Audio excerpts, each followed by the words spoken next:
नमस्कार प्यारे बच्चों। आज हम सभी लोग सूर्यकांत त्रिपाठी निराला जी का जीवन परिचय पढ़ेंगे। महात्मा कबीर के बाद हिंदी साहित्य जगत में यदि कोई फक्कड़ एवं निर्भीक कवि पैदा हुआ था तो वह महाकवि निराला ही थे, जिनके काव्यों में सूफियों का सादापन, सूर तुलसी की समन्वय प्रतिभा और जयशंकर प्रसाद की सौंदर्य चेतना संपूर्ण रूप से आकार हो उठती है। मुक्त छंद के प्रवर्तक सूर्यकांत त्रिपाठी निराला हिंदी के सर्वोच्च कवियों में समाहित हैं। ये छायावादी काव्यधारा के चार स्तंभ प्रसाद पंत महादेवी वर्मा के बाद निराला जी हैं। इन्हें छायावाद का ब्रह्मा भी कहा जाता है।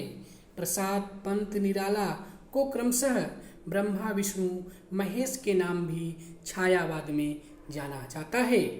निराला जी ने हिंदी साहित्य को अपनी महान कृतियों से अत्यंत समृद्ध किया है। इन्होंने आधुनिक हिंदी कविता को एक नई दिशा प्रदान की है। ऐसा माना जाता है कि एक बार महात्मा गांधी जी ने रविंद्रनाथ टैगोर जी को बंगला भाषा का सर्वश्रेष्ठ कवि घोषित कर दिया था। तो जब यह बात निराला जी को पता चली तो ये महात्मा गांधी जी के पास पहुंच गए और उन्होंने कहा कि बापू, आप किस आधार पर रविंद्रनाथ टैगोर जी को भारत वर्ष का सर्वश्रेष्ठ कवि मानते हैं? क्या आपको हिंदी भाषा आती है?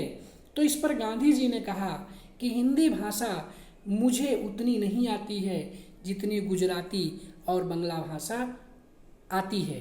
तो इस पर निराला जी ने कहा कि बापू, जब आपको हिंदी भाषा के विषय में उतना नहीं ज्ञान है तो आपने यह कैसे कह दिया कि रविंद्रनाथ टैगोर ही सर्वश्रेष्ठ कवि हैं?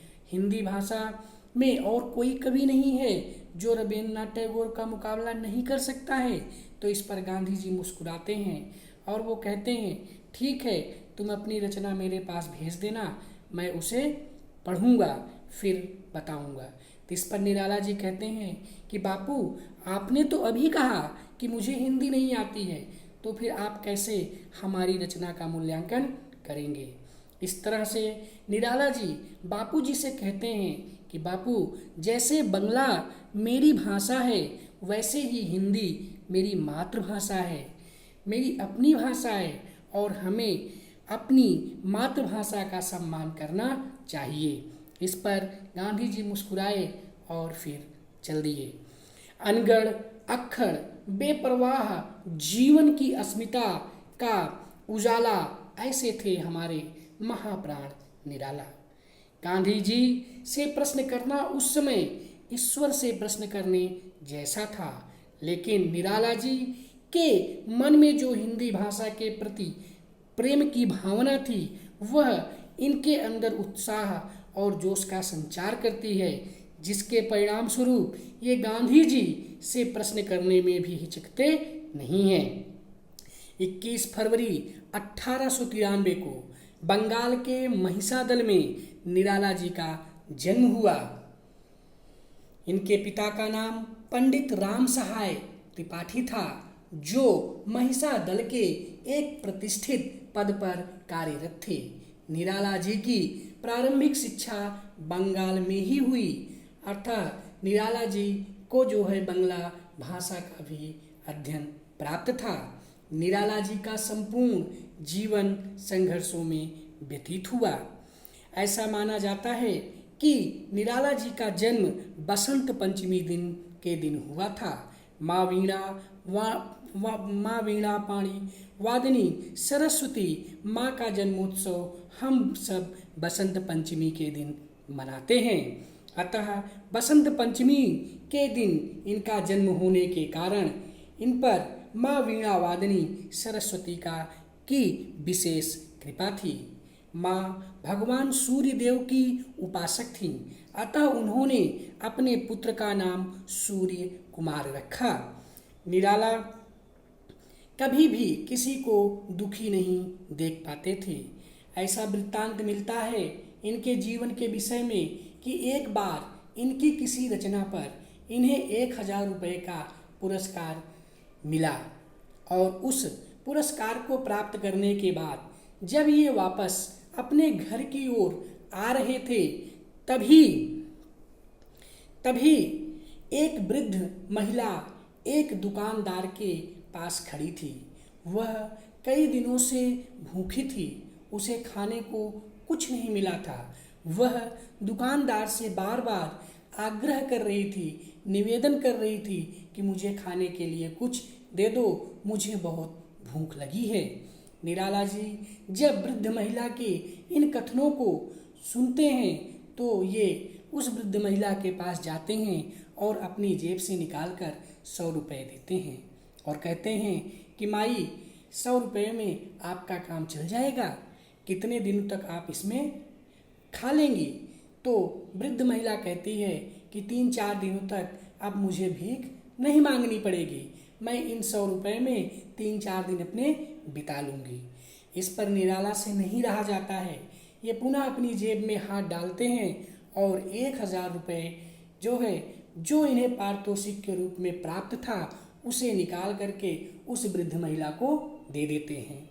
तो इस पर वृद्ध महिला अवाक रह जाती है और वह इनके द्वारा दिए गए 1000 रुपये को लेने से मना कर देती है। तो निराला जी कहते हैं कि माई एक तरफ तो मुझे बेटा मानती हो और दूसरी तरफ आप पैसे लेने से मना करती हो। तो इस पर वृद्ध महिला मुस्कुराती है और वह निराला जी के द्वारा दिए गए 1000 रुपये को ले लेती है। इस पर निराला जी कहते हैं कि माई अब तो आपको भीख नहीं मांगना पड़ेगा। तो वह वृद्ध महिला कहती है कि बेटा अब तो मैं जीवन भर भीख नहीं मांगूंगी। इस तरह से ऐसे संवेदनशील जो है हमारे महाप्राण निराला जी थे। निराला जी उस वृद्ध महिला से प्रेरित होकर भिक्षुक नामक एक कविता लिखी जिसमें उनकी ये पंक्तियाँ निम्न हैं। वह आता 2 टूक कलेजे पर, वह आता 2 टूक कलेजे पर रख कर पछताता, वह आता पेट पीठ दोनों मिलकर एक है, पेट पीठ दोनों मिलकर एक है, एक चल रहा लकुटिया टेक, मुट्ठी भर दाने को भूख मिटाने को वह फटी पुरानी झोली फैलाता, वह आता पथ पर आता, वह पथ पर आता।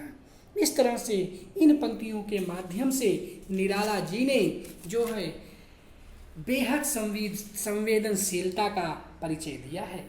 निराला जी माँ वीणा वादनी के परम भक्त थे और इनके द्वारा लिखी गई रचना माँ वीणा वादनी को समर्पित जो है वह आज पूरे भारतवर्ष में प्रसिद्ध है।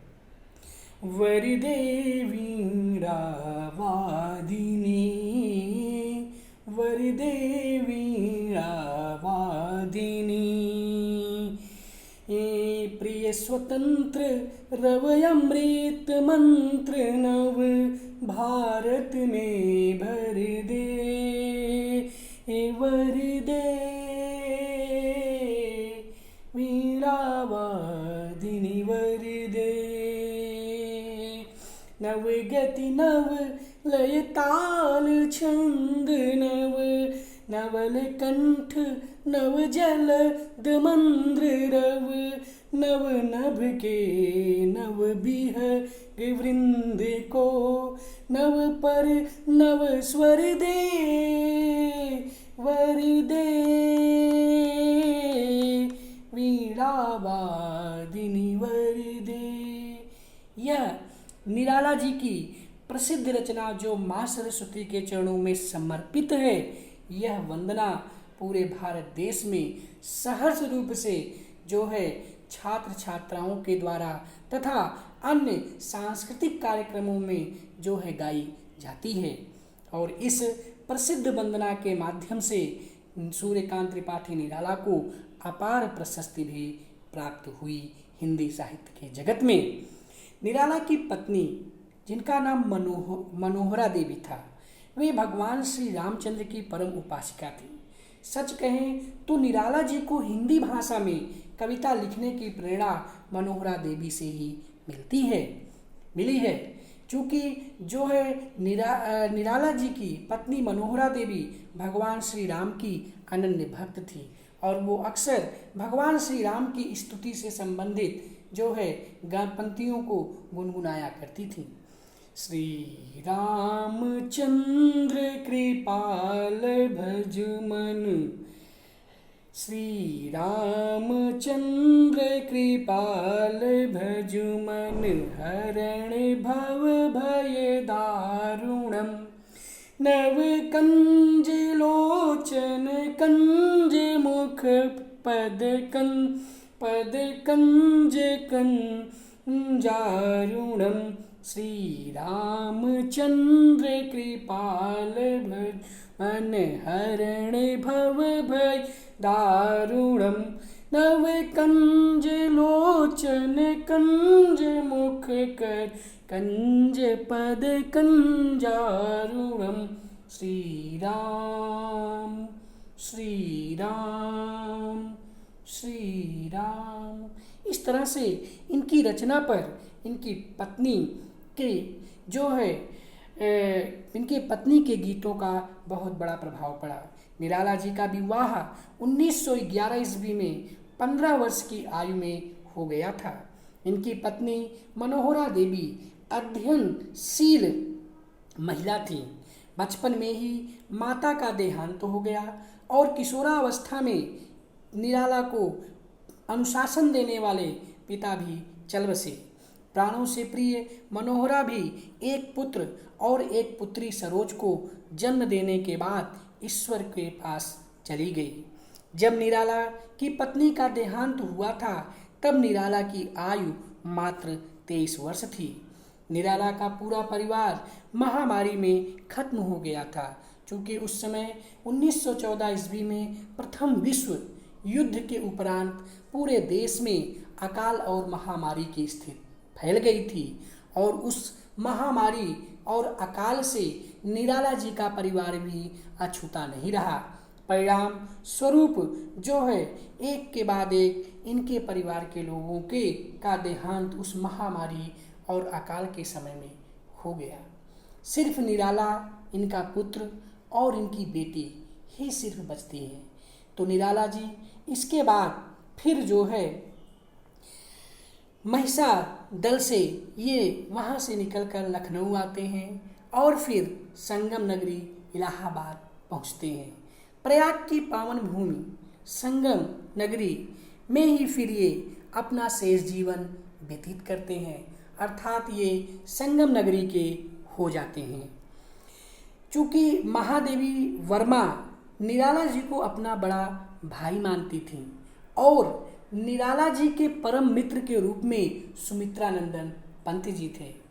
ऐसी मान्यता है कि महादेवी वर्मा, सूर्यकांत त्रिपाठी निराला और सुमित्रानंदन पंत आपस में बैठ करके अपनी अपनी रचनाओं को एक दूसरे को दिखा करके अपनी गलतियों को सुधारते थे और जो है उसे करते थे। निराला जी इतने संवेदनशील थे कि इलाहाबाद में जब ये रहने लगे तो इलाहाबाद के पथ पर एक श्रमबाला को पत्थर पर चोट करके देखा तो निराला जी के अंदर से जो टूट पड़ा वह पत्थर से भी भारी था। उनकी कविता में पानी जैसी धार है वह जो है, और उन्होंने इस बात को अपनी कविता के माध्यम से स्पष्ट किया है। वह तोड़ती पत्थर उसे मैंने देखा इलाहाबाद के पथ पर। वह तोड़ती पत्थर देखा उसे मैंने इलाहाबाद के पथ पर। वह तोड़ती पत्थर कोई न छायादार पेड़, वह जिसके तले बैठी हुई स्वीकार। श्याम तन भरा यौवन नत नयन रत कर्म मन, गुरु हथौड़ा हाथ करती बार बार प्रहार। इस तरह से निराला जी अपनी इन पंक्तियों से उस समय के साम्राज्यवाद पर इन्होंने चोट मारने का कार्य किया है। निराला ने हिंदी की अस्मिता के लिए जितना संघर्ष किया उतना कम ही लोगों ने किया है। जयशंकर प्रसाद जी ने निराला जी को ईश्वर की देन बताया है। जयशंकर प्रसाद के अनुसार निराला जी ईश्वर की देन थे। ऐसे थे हमारे पंडित महाप्राण निराला जी। इनकी प्रमुख रचनाओं में जो है काव्य संग्रह, कहानी संग्रह, उपन्यास, रेखाचित्र, आलोचना और निबंध इत्यादि विधाएं निम्न हैं। काव्य संग्रह में जहाँ अनामिका, परमल, तुलसीदास, गीतिका, अणिमा, कुकुरमुत्ता, बेला, अर्चना, आराधना, नए पत्ते, गीत गूंज हैं, तो वहीं कहानी संग्रह में लिली, सखी, शुकुल की बेटी, चतुर चमार। उपन्यास में अप्सरा, अलका, प्रहलाद, ध्रुव, शकुंतला, भीष्म। वहीं रेखा चित्र में कुल्ली, भाट, बिल्लेसुर, बकरिया। तो आलोचना और निबंध में पद्म प्रबंध, प्रबंध, प्रतिभा और प्रबंध परिचय इत्यादि निम्न है। साहित्यिक विशेषताओं की दृष्टि से निराला एक महान साहित्यकार हैं। ये छायावादी काव्यधारा के प्रतिष्ठित कवि थे। इनके काव्य में छायावाद की सभी विशेषताएं देखी जा सकती हैं। निराला जी के मन में दीन दुखियों के प्रति सहानुभूति थी। इन्होंने अपनी कविता में मानवतावादी विचारधारा को प्रकट किया है। इनकी रचनाओं में उस समय की राजनीतिक, सामाजिक और आर्थिक विषमताओं का यथार्थ चित्रण मिलता है। इन्होंने आत्मा और परमात्मा के प्रणय संबंधों पर बल दिया है। इनके रहस्यवादी भावना और चिंतन का सुंदर समन्वय है। इनके प्रकृति चित्रण में प्रकृति के मनोरम और भयानक दोनों ही रूप मिलते हैं। इन्होंने साहित्य में बंधनों का विरोध किया है। भाषा शैली की दृष्टि से निराला जी का भाषा पर पूर्ण अधिकार था। इनकी भाषा विशुद्ध रूप से तत्सम शब्दावली से परिपूर्ण है। इन्होंने भाषा का स्वच्छंदता से प्रयोग किया है। इनकी भाषा भाव के अनुरूप परिवर्तित होती रहती है। अलंकारों का भी इन्होंने सरलता से एवं भावानुकूलता से प्रयोग किया है।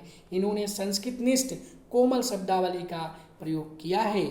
ऐसे महाप्राण संवेदनशील माँ भगवती सरस्वती के महान उपासक महाप्राण निराला जी सन 1961 में इस भारतवर्ष को ही नहीं संपूर्ण हिंदी साहित्य को हमेशा हमेशा के लिए छोड़कर चले जाते हैं। लेकिन इनके द्वारा रची गई रचनाएं आज भी श्रोताओं के कानों में झंकार मारती है। पाठकों के हृदय में उनके उत्साह और जोश और उमंग का निरंतर संचार करती है। तो ऐसे थे हमारे महाप्राण सूर्यकांत त्रिपाठी निराला जी। आज के लिए बस इतना ही।